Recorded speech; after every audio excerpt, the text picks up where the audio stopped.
नमस्कार दोस्तों, मैं हूं दीप और आप सुनने जा रहे हैं 100 साल पुरानी हवेली की खौफनाक कहानी मेरे यानी दीप के साथ।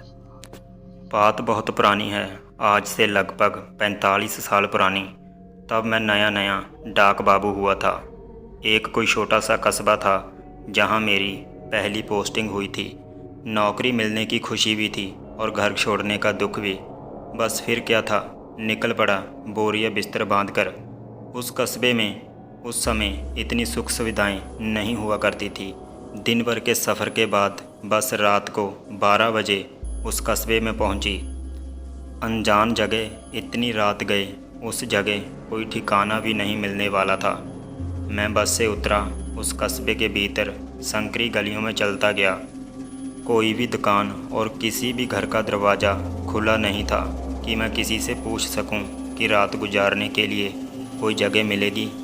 फिर मन में आया कि वहीं बस अड्डे में ही किसी से पूछ लेना चाहिए था कि कोई रात भर के लिए सर छिपाने के लिए जगह मिलेगी। मैं ऐसे ही चलता जा रहा था, तभी गली से हटकर थोड़ी दूर पर एक बड़ा सा हवेली नुमा मकान दिखा जहां से रोशनी आ रही थी। मैंने सोचा चलो कोई तो मिला जो अभी तक जाग रहा है, इसी के घर वाले से पूछते हैं कि जहाँ कोई रात भर ठहरने के लिए व्यवस्था हो जाए। तो मैं उस बड़े मकान के पास पहुँचा तो वो सच में मकान नहीं, हवेली ही थी। दरवाजे के पास जाकर उसे खटखटाते वक्त थोड़ा सा संकोच तो हुआ, लेकिन मैंने भी बेशर्म बनकर दरवाज़ा खटखटा ही दिया। क्या करूं, मजबूरी थी। दरवाज़ा खटखटाते ही एक नवयुवती ने दरवाज़ा खोला जो कि घूंघट में थी। मैंने उसे अपनी समस्या बताई और साथ में अपना नियुक्ति पत्र भी दिखाया। उसने मेरी बात पर भरोसा कर लिया। फिर वो बोली, अगर आपको ऐतराज़ ना हो तो रात भर के लिए आप यहीं इस हवेली में रुक सकते हैं। बाहर की ओर उस हवेली के साथ लगा हुआ एक नौकरों वाला कमरा है। सारा ज़रूरत का सामान वहाँ है, जैसे कि बिस्तर वगैरह। बस मैं आपके लिए उस कमरे में खाने पीने का सामान रख देती हूँ या कुछ जल पान की व्यवस्था कर देती हूँ।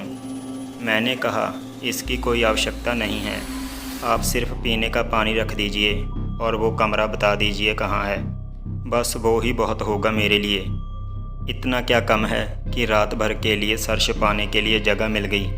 वो बोली, ऐसे कैसे, आप हमारे मेहमान हैं, पहली बार पधारे हैं, बिना कुछ खाए कैसे सो जाएंगे, अभी आपके लिए कुछ लाती हूँ। और इतना कहकर वो चली गई।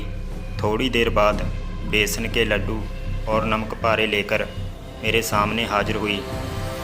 बोली, लीजिए आप जलपान ग्रहण करें, मैं आपके लिए पीने का पानी लेकर आती हूँ।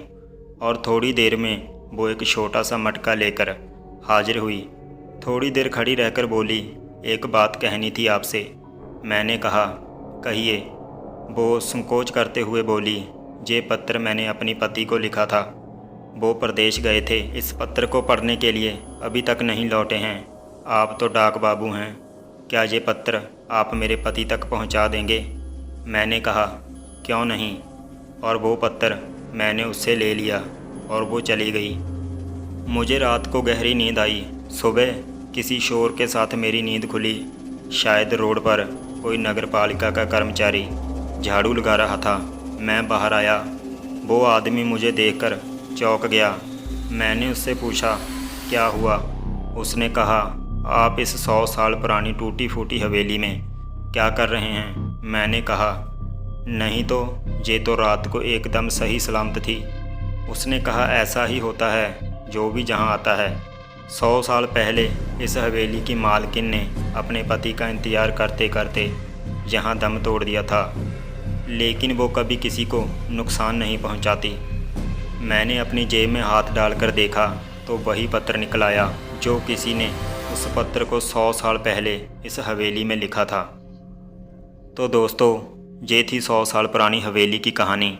आपको हमारी ये कहानी कैसी लगी कमेंट कर ज़रूर बताना। और अगर आप ऐसी ही हॉरर कहानी सुनने के शौकीन हैं तो आप अभी मेरे चैनल को सब्सक्राइब कर लें और साथ ही बेल आइकन को ज़रूर प्रेस करें ताकि मैं जब भी नई कोई कहानी लेकर आऊँ तो उसकी नोटिफिकेशन सबसे पहले आप तक पहुँच सके।